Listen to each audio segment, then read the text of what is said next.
So the UN is concerned with Kenya's total disregard to human rights.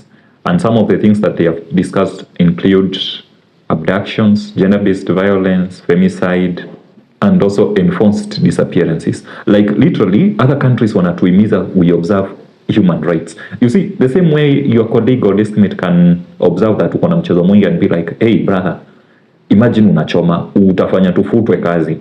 It's not like they are saying that utafanya tufutwe kazi in plural, but they just want to tell you utafutwa kazi. But here we are. Actually, Kenya faces the worst human rights record in the UN. So far, we have 339 recommendations that we've been given this year in the Geneva's Convention on Human Rights.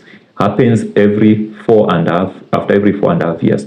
You see, from the Kibaki to the Uhuru to the Ruto regime, the regard for human rights has been going from bad to worse to worst. You know, when we got our new constitution, we hoped that it would help us enjoy human rights even more, but that seems to have changed for the worse.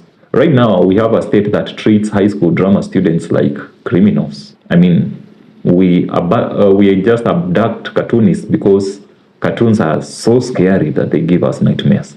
And when Kasongo was asked about this whole abduction issue, just the day before yesterday, you could tell it was something that he was really ashamed of, especially in Mbedea again, because he would not quote it. He would say that thing.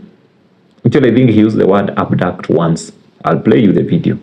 The issues that have been raised around what happened on the dates you have mentioned, there are three things that I can speak to it.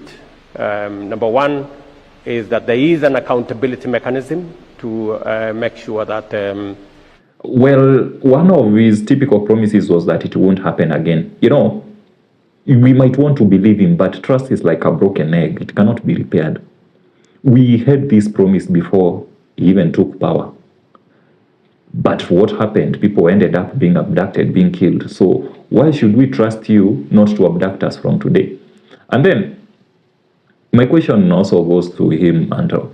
How did the abduction start? Why did they seem as such a convenient option then? When you were abducting, didn't you know that it was wrong in the first place?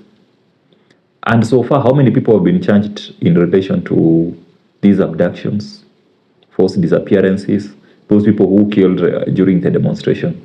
I actually have a lot of questions to ask, but let me stop there.